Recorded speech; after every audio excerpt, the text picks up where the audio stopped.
There was a professor back in the 1950s at Johns Hopkins University here in the United States that did a very simple experiment with rats. He took rats and he put them in a tank of water that was over their head. And he wanted to see how long the average rat would tread water. And initially, the average rat treaded water for about 15 minutes. And just as those rats were getting ready to sink and drown, he reached in, grabbed them, pulled them out, dried them off, and let them rest for a while. And then he took the exact same rats and put them back in that exact same tank of water. And the second time around, on average, those rats treaded water for 60 hours. Now think about that. The first time, 15 minutes. It's not like my business is going to fail or I'm going to flunk a test or anything like that. I'm going to die. My life is going to be over. And the second time around, 60 hours, which taught me two things. Number one, the importance of hope in our lives. And number two, what that showed me is just how much more our physical bodies can handle than we ever thought they could. We quit, we give up, we give in long before our physical bodies do. And that really, I think, goes back to what we initially started talking about, is the ability to control your mind, to control your brain from saying, oh, I'm just exhausted, I can't go on. You can go on. The Tom Screen podcast is owned and made possible by Ethical Marketing Service. If your business is struggling with Google or Facebook ads, maybe you're frustrated figuring it out or there's a performance issue, Ethical Marketing Service has worked on hundreds of accounts and we can help in this area. We offer a 30-day money-back guarantee. If you would like to find out if we can help, it's a free, no salesy consultation call and the link is in the description. Enjoy the episode.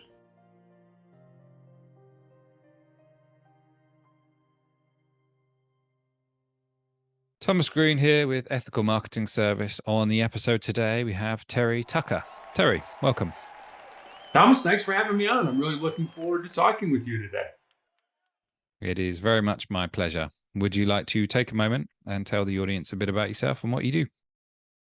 Sure. So I grew up on the south side of Chicago here in the United States, third largest city in the U.S. You can't tell this from looking at me, but I'm 6'8" tall. And actually went to college on a basketball scholarship. After college, I moved home to find a job. I'm really going to date myself now, but this was long before the internet was available to help people find employment. Fortunately, I found that first job in the marketing department at the corporate headquarters of Wendy's International, the hamburger chain.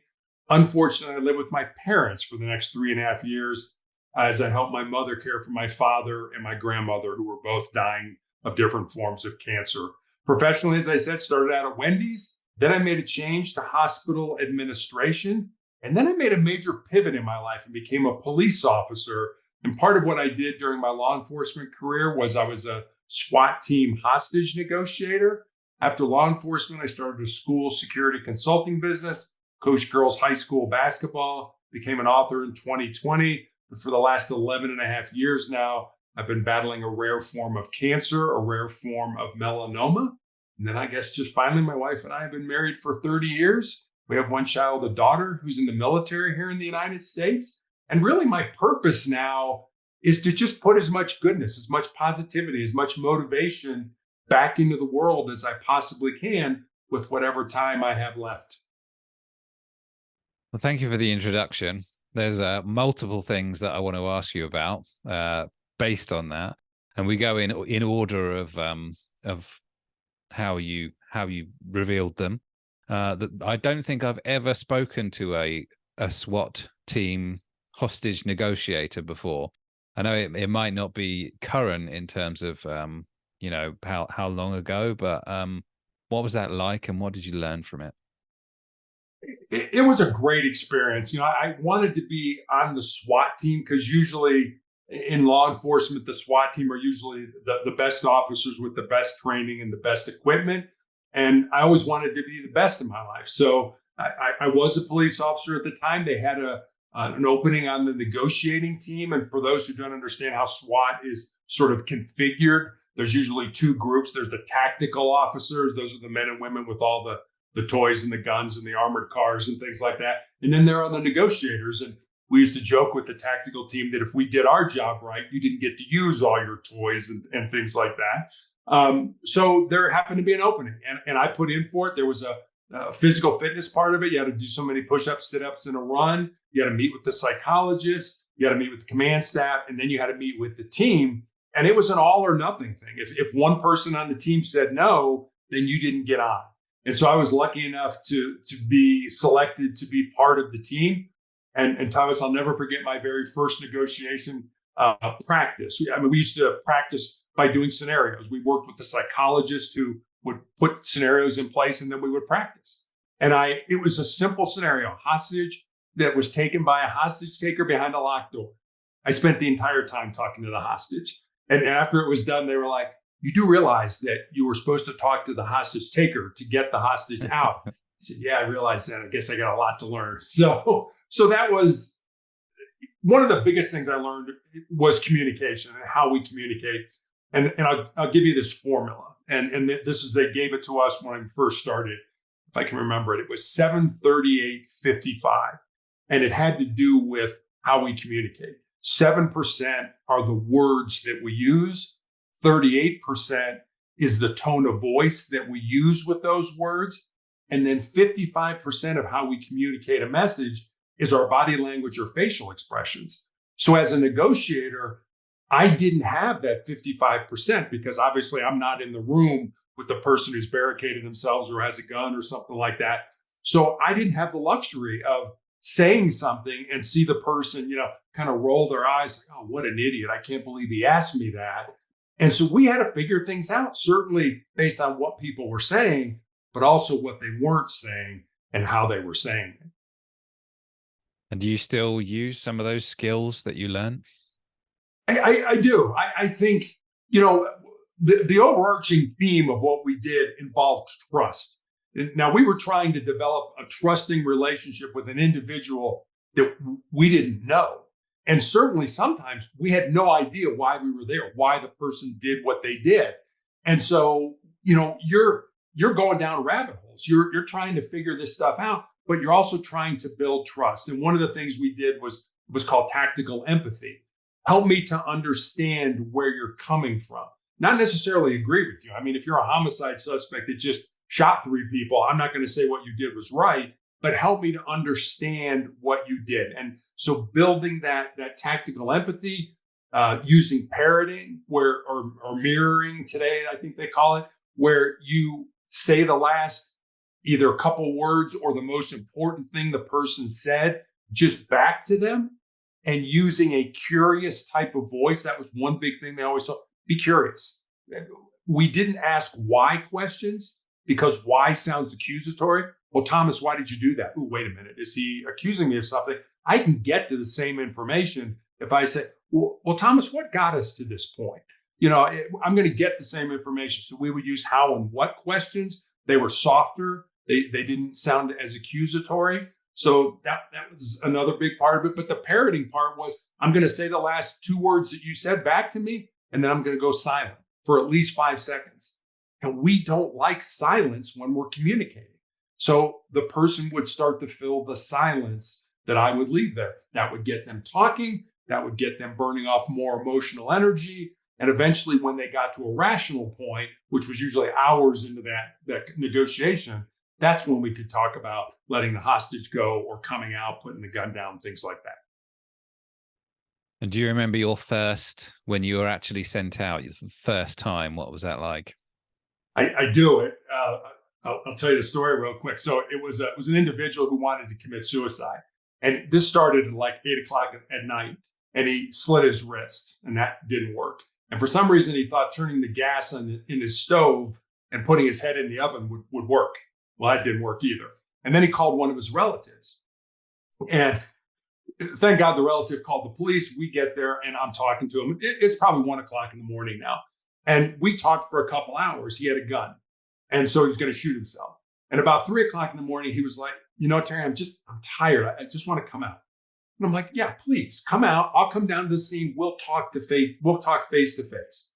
I said, but put the gun down, but don't hang up the phone. Bring the phone with you. And when you come outside, just do what the tactical officers tell you to do. And then I'll come down to the scene. Sure, I'd like that. Well, he hung up the phone, which is not uncommon because we're trained sort of when a conversation's ending, we hang up the phone. So a lot of people did that when we were negotiating with him. But about 30 seconds later, one of the tactical officers comes on the radio and says, "We heard a gunshot." And I thought, you got to be kidding me. You shot yourself. He did. He shot himself in the head, but he shot himself at such an angle that it went underneath his skin, like right around his temple. The bullet traveled around his skull and came out the other side. Never penetrated his skull, never got to his brain. So this is 3 times now he had tried different methods to kill himself, and he didn't. And that was, I think, God's way of saying, no, not your time yet. Definitely not your time. But I mean, I know I did everything I could to get him out safely. And that was the thing, and I don't mean to sound cruel or callous about this, but I never lost any sleep over the people that we didn't get out, because about 90% of the people we did. We got them out safely. We got the hostages out safely.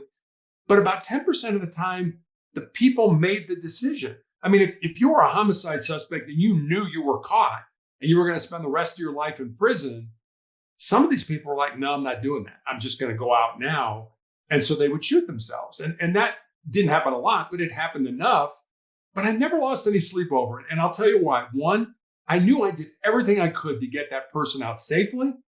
2, I worked with great people. And 3, I knew I had great training. So at the end of the day, it was really the person who was barricaded that was going to decide how this ended, whether the tactical team had to go in and get him out, had to shoot him, whatever it ended up being, or whether they shot themselves or whether they decided to come out. It was really their decision how this was going to end. Do you have any favorite examples or your most memorable one that you're proud of? I don't know if I'm proud of it. I'll give you it really was kind of a funny story and totally atypical of how this goes. I happened to be working that night, so I was in uniform in a marked car, so I was able to get to the scene pretty quickly. And I was talking to the district officers. I said, "What's the deal?" He said, "He's drunk. He's barricaded himself inside the house. He's got his wife as a hostage and he has a gun." I said, "Okay, do you have him on the phone?" He said, "Yes, we do." I said, "All right, let me talk to him." So we're talking for about 10 minutes. And like I said, rarely, it was hours into the conversation that you started to make suggestions about getting the person out or letting the hostage go. But I just had a feeling about this guy. So I said to him, "What would it take for you to come out right now?" There was this long pause. And he said, "Give me a beer."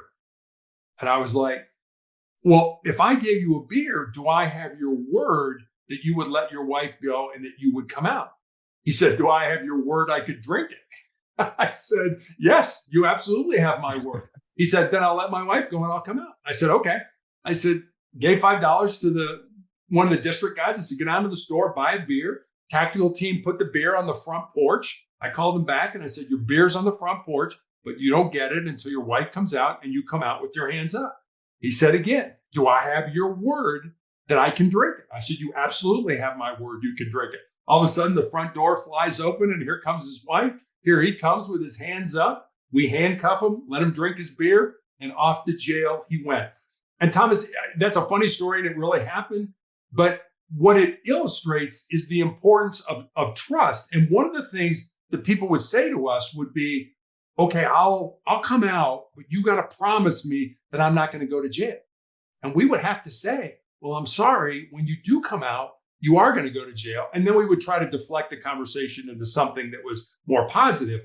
And the reason we did that, because there was a good chance, and this happened several times, where a year from now, 2 years from now, 3 years from now, we would be right back negotiating with that same person because the underlying cause, they had a fight with their mother and their mother was still alive and still antagonizing them, would brew up 2 years from now, and they do the same dumb thing, get a gun and barricade themselves or take mom as a hostage or something like that. So we didn't lie to people, because 2 years from now, if I come back and I'm talking to you and you're like, "Oh, Tucker, you lied to me the last time." Well, my credibility's gone and you're going to have to bring in another negotiator because they don't trust me at that point in time. I love that story, and I just think that there's a lesson there somewhere. So around maybe something along the lines of asking good questions. Did you come to any conclusions as a result of just that particular example? One of the things, the reason we asked how or what questions was because without the person realizing it, we were engaging them to help us get them out safely. So we might say, they might say something and we would say something like, well, how am I supposed to do that? What I did is I just lobbed that ball back into your court. I just put that question back in. Well, how am I supposed to do that? Now I've got you thinking how I can help you get out safely. And people don't realize that, just the tone of voice or the question that we're using. I just put that back in your court. Well, how am I supposed to do that?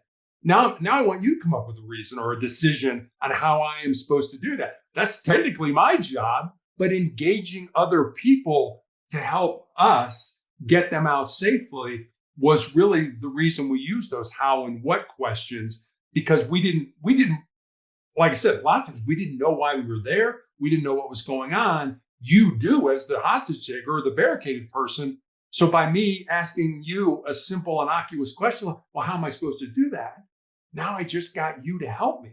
So, asking questions that get people to reveal, especially like in business and things like that, getting people to reveal their problems, their issues, so that you can formulate. And I don't mean to do this in kind of I'm pulling one over on you, but to formulate your solution based on what they just told you, what their problems are, as the solution that can help them alleviate those problems. If you're good in business, if you can do that, get people, kind of pull that out of people, what's going on here? Oh, hey, my product, my service can help you alleviate that problem.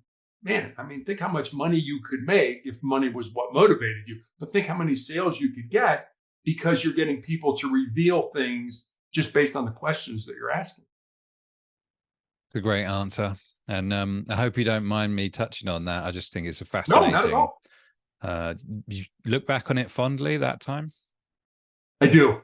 I think we helped a lot of people. I think, there were a lot of people that were in crisis that, let's face it, if you're talking to me and you're surrounded by the police, you're probably having the worst day of your life. And can we get these people calmed down? And the way we used to talk about it was, we've all played at the park when, we were growing up on a teeter-totter or a seesaw. And when we started negotiating, the person's emotional brain was way up in the air and their rational brain was down on the ground. And over time, by asking those questions and getting them to talk and burn off a lot of that emotional energy, you would get that teeter-totter or seesaw sort of to equilibrium. And then hopefully over more time, you'd get it to where their rational brain was up in the air and their emotional brain was down on the ground. Because let's face it, we all make better decisions with our rational brain than we do with our emotional brain. 100% agree. Coming back to your introduction, you said that you'd been a cancer fighter for a significant period of time. I asked these questions predominantly for the people that might be listening who are in the same position as you. And I think you got quite a good approach on controlling your mind. So would you mind sharing how that was initially to hear from someone that you had cancer, and then how you went about battling it in I don't know if it's the right word, but a positive way? Yeah, I think it is the right word.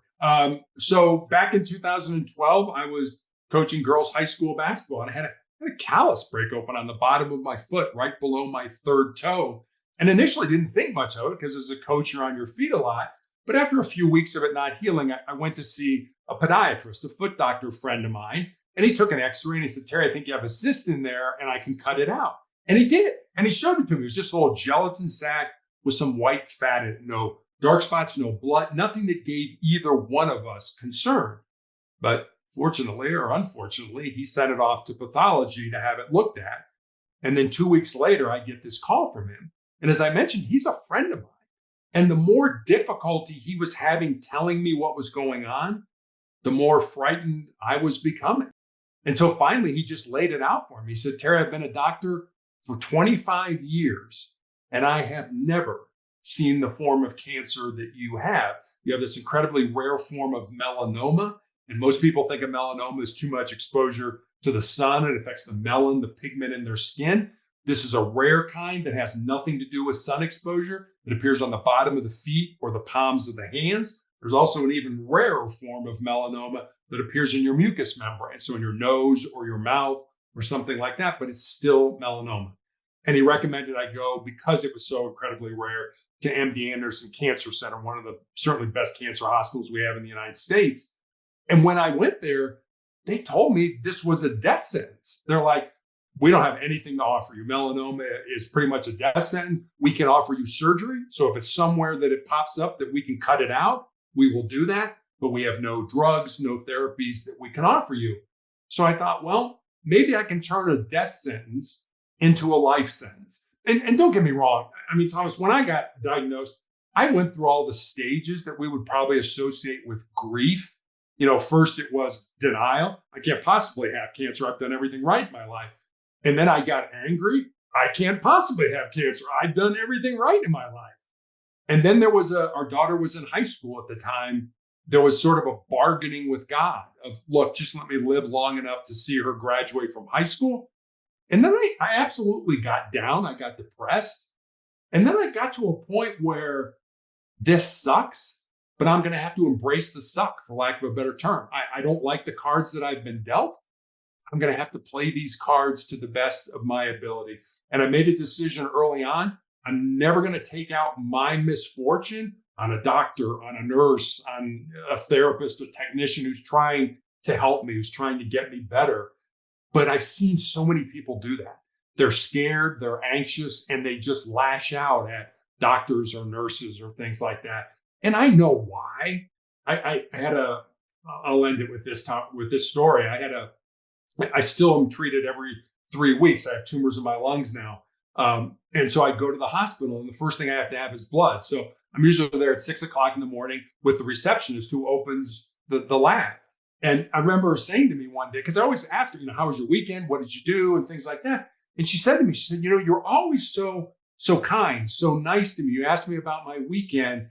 And I said, well, why do you find that, as something that's kind of odd or out of the norm? And she said, well, not everybody, but a lot of people that come in here, they lash out at me. They're mad, they're angry, and they kind of take it out on me. And I said to her, do you understand why they do that? And she's a very young lady, and she didn't. She's like, no, I just think they're not nice people. I said, no. I said, they're scared. They're going to have blood work that may tell them that they're going to have chemotherapy or surgery, or they're going to die or whatever. And I said, that's weighing on them, and they take that out on you. And I said to her, what a tremendous opportunity you have to show them kindness, to show them respect, to show them love, regardless of how horrible they are treating you, because now you understand where they're coming from. And do you think she took it on board? Yes. Yeah. This was about a month ago, and she's happier now when I see her. She was not happy. She was, oh gosh, I got to go to work. I mean, a hard worker, worked hard, got there. She's there at 6 o'clock in the morning, and it's like, but now she smiles more and things like that. So yeah, I absolutely think she took it to heart. That's quite a ripple effect if it's landed with her, because she's going to be impacting all those other people. So that's a great thing. I also wanted to recognize what I think is quite an admirable trait, which is you decided to make the best of things regardless of how you felt about them. One thing I did want to ask you about was sometimes the doctors, I get blamed for it a little bit, I think, when they give a diagnosis which is, should we say, fatal, but perhaps may not be. Have you got any thoughts about what you went through in relation to that topic? Yeah, I mean, I was given 2 years to live back in 2012, and I'm still here. I have a very strong faith. I think that has more to do with a higher power than it has really anything to do with me. But I think one of the things that always concerns me or bothers me about a doctor saying, hey, you've got 6 months to live or 2 years to live or whatever, is that they're, in Las Vegas here, it's sort of the gambling capital, where you go to bet. And I always kind of attribute doctors to that. They're playing the odds, based on the number of cancer patients they see with your particular type of disease. They're going to tell you have X amount of time to live.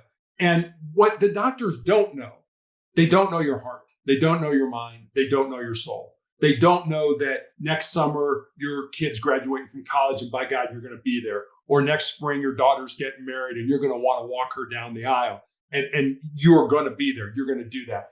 And I think if you have something to focus on in the future, something that's positive, I don't care. I mean, my dad, when he was diagnosed, he had end-stage breast cancer back in the 1980s. They didn't know how to treat a man with breast cancer back then. And they told him to go home and die. And he lived another 3.5 years. And the reason I believe he did was because he had a purpose. He was in real estate and he actually worked up till 2 weeks before he died.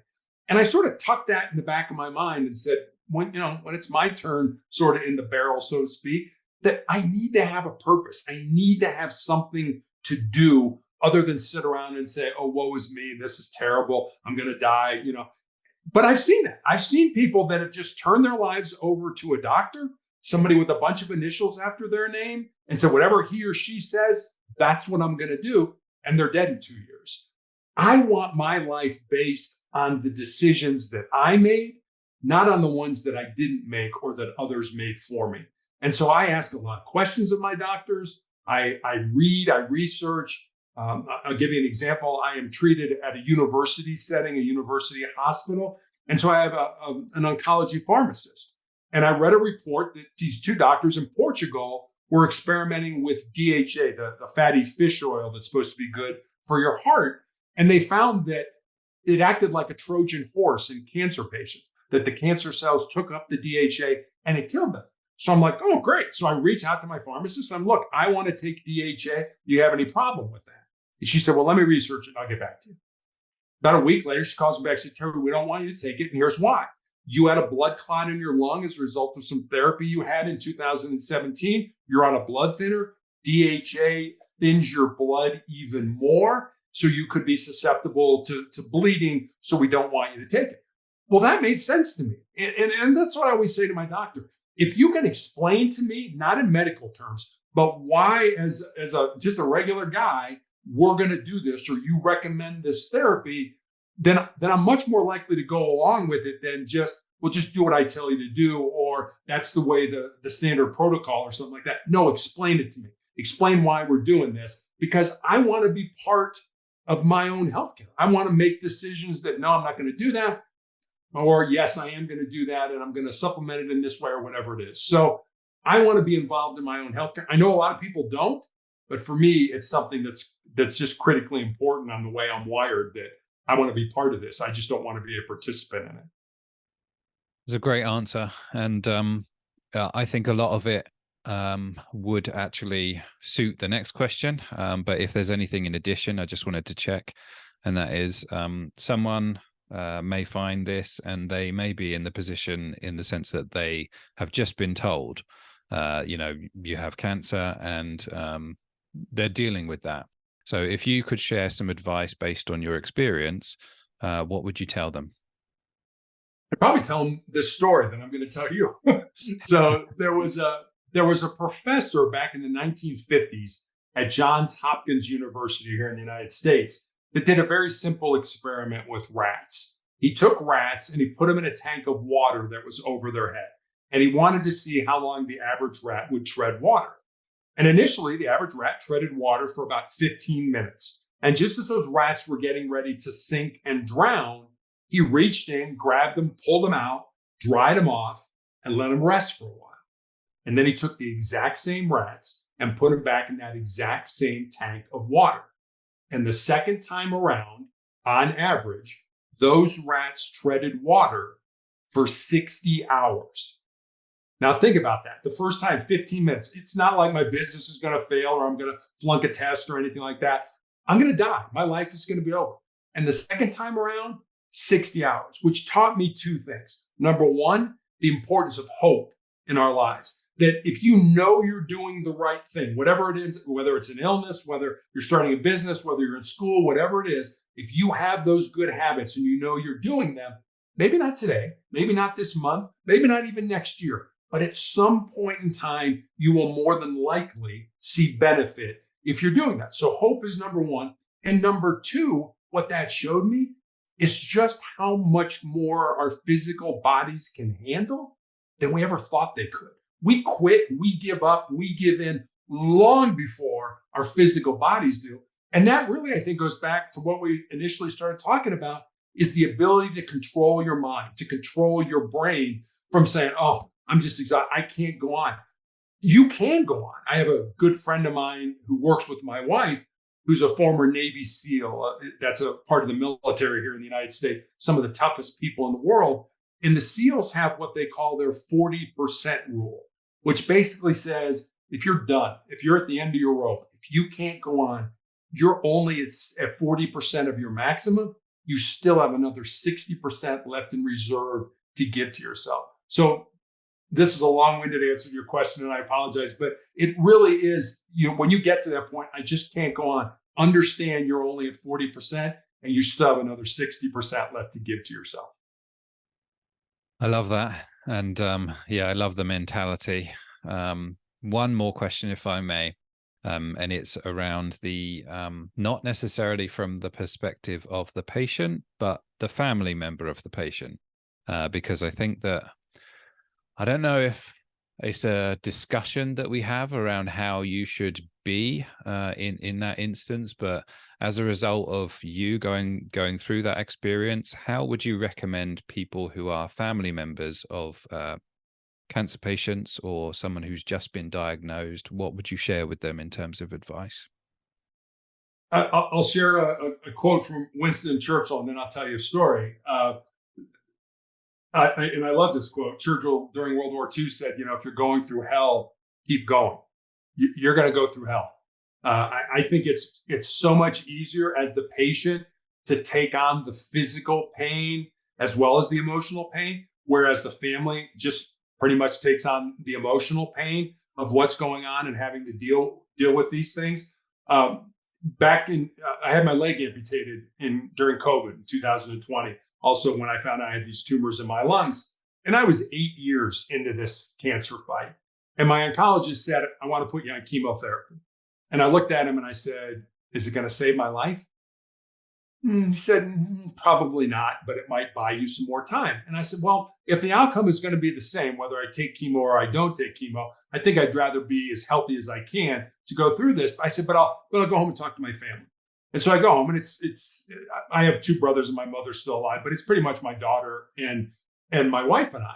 And so I start to tell them what the doctor wants. And my daughter immediately is like, all right, we need a family meeting. I'm like, family meeting? There's three of us. It's not like we got a board here, or something like that. So we sit around the kitchen table and individually talk about wanting me to take chemotherapy, what that means to each of us. And then when that's over, my daughter's like, all right, let's take a vote. How many people want dad to have chemotherapy? And my wife and daughter raised their hand. I'm like, what? Wait a minute. Am I getting outvoted for something that I don't want to do? But I remembered back when I was in the police academy, and our defensive tactics instructor used to have us bring a photograph of the people we love the most to class. And as we were learning different techniques to defend ourselves, we were to look at that photograph because he reasoned you will fight harder for the people you love than you will fight for yourself. And so I ended up taking chemotherapy, not because I wanted to, but because my wife and daughter wanted me to, and I loved them more than I love myself. And in hindsight, it was the right thing to do. It was the bridge that got me to the clinical trial drug that I've been on for the last 3.5 years that is keeping me stable. But it certainly wasn't something when I went home that I had any interest in doing. But again, my family, incredibly important. Be involved. Get involved with ask the questions. Ask the hard questions. How do you feel? You look like you feel like crap right now. Are you okay? Ask those hard questions. We want those questions asked, because I think cancer tends to isolate you, certainly from your friends and then your family, and I think eventually from yourself. So ask those hard questions that, maybe you think are uncomfortable. You need to have those tough discussions. Amazing answer. And I don't know, hit me pretty hard when you said we love our family members perhaps more than we love ourselves. And I think it's a great thing that you did. The fact that you, I don't know, were willing to do that for your family. So well done there. And I think there's a theme throughout all of your answers today. Side point, I think you're exemplary as a person who has cancer but is dealing with it in the best way possible, I would say. So I just wanted to say that.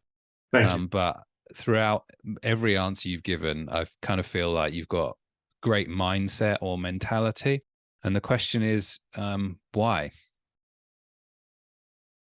Oh, I was going to say because I don't have a choice, but that's not true. I mean, you do have a choice. You do have a choice to sort of turn your life over to a doctor. But I've come to realize that you need to control your mind. You need to callous your mind.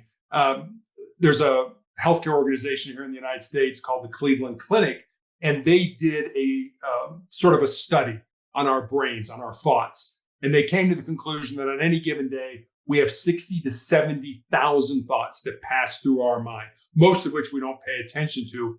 And 95% of those thoughts are the same thoughts that we had yesterday. So on any given day, you have roughly 3,500 new thoughts. And your brain operates at a speed of about 1,000 words a minute. Now I'm old enough that I took typing in high school. I could get an A with 40 words a minute. So 1,000 words a minute, is something that you can't comprehend. But the bottom line is your mind can only hold one thought at a time. Why would you want to make that a negative thought? I think the problem with most people, and I've certainly been guilty of this in my life, is that we think with our fears and our insecurities instead of using our minds. How many times in your life have you for example, I want to start a business. Oh, wait a minute. Maybe I don't have enough information, or maybe I'm not smart enough, or what will people say about me if my business fails? That's thinking with your fears and your insecurities. That's not thinking with your mind. And I remember the quote from Nelson Mandela, the former president of South Africa, who said, "I never lose. I either win or I learn."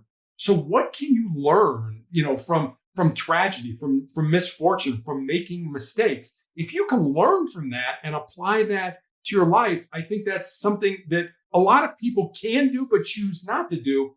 And I'll end with this. How do you callous your mind? You do hard things. And I recommend this. I try to do this every day of my life.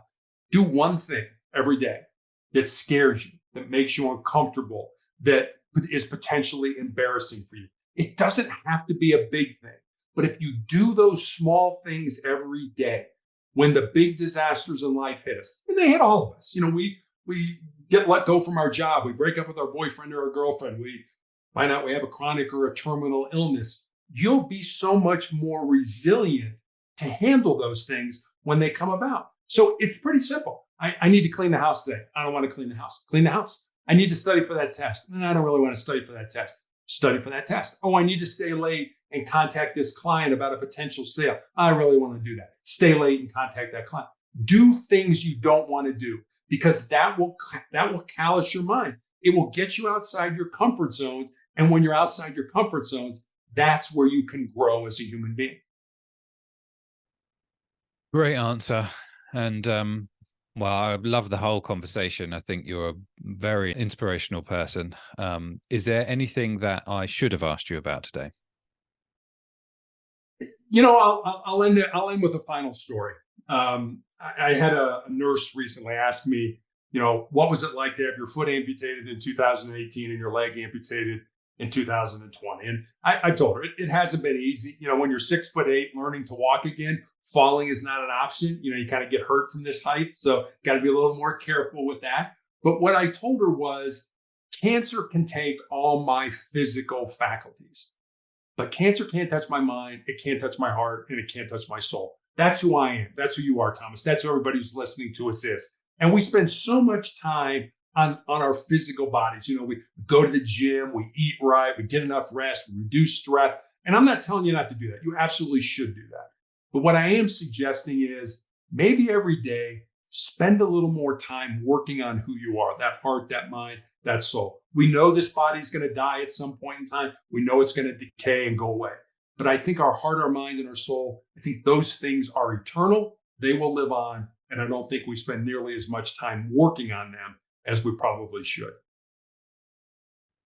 It is a great message to end on. Terry, where do people go if they want to connect with you? So I have a blog called Motivational Check. I put up a thought for the day every day. I put up the Monday morning motivational message. I have recommendations for books to read, videos to watch. You can leave me a message. That's all at motivationalcheck.com. Well, that should be part of people's daily or perhaps morning routine, if anything should be in there. So, Terry, thank you for being an amazing guest today. Well, Thomas, thanks for having me on. I really enjoyed talking with you.